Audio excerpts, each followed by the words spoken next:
പക്ഷെ കേന്ദ്ര ഫണ്ട് കൊടുത്തു, സംസ്ഥാനം അത് ചെലവഴിച്ചില്ലെന്ന് അറിയില്ല. അപ്പോൾ ഒരു അന്വേഷണ കേന്ദ്രം നടത്തണ്ടേ? കൊടുത്ത ഫണ്ട് എവിടെ പോയെന്ന് അറിയണ്ടേ? എന്തിന് നിങ്ങളിവിടെ കേരളത്തിലെ ജനങ്ങളില്ലേ? കേരളത്തിലെ ജനങ്ങളുടെ വക്താക്കളായിട്ട് നിങ്ങൾ മാധ്യമങ്ങളില്ലേ? നിങ്ങൾ അന്വേഷിക്കും.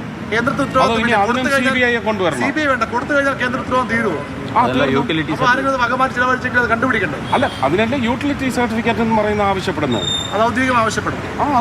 ആവശ്യപ്പെടാനൊന്നുമില്ല, കൊടുത്തേ പറ്റൂ. അങ്ങനെ ഉണ്ടെങ്കിലേ അടുത്ത ഗഡു വരൂ. അങ്ങനെയാണ് സംസ്ഥാന ആരോഗ്യമന്ത്രി പറയുന്നത്.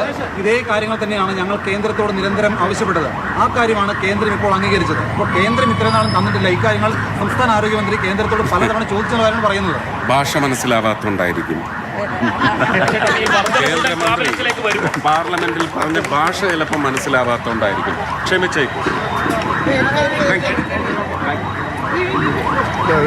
സുരേഷ് ഗോപി ആശാ വർക്കർമാരുടെ സമരപ്പന്തൽ സന്ദർശിച്ചതിന് ശേഷം ഇപ്പോൾ മടങ്ങുകയാണ്. സമരത്തിന് പിന്തുണ അർപ്പിച്ചു മുൻപും സുരേഷ് ഗോപി സമരപ്പന്തലിൽ എത്തിയിട്ടുണ്ട്. BJP നേതാക്കൾ മറ്റുള്ളവരും എത്തിയിട്ടുണ്ട്. ഇപ്പോൾ മറ്റ് ഇതര BJP നേതാക്കൾ ഷോൺ ജോർജ് അടക്കമുള്ള BJP നേതാക്കളെയും ആ കൂട്ടത്തിൽ കാണാം.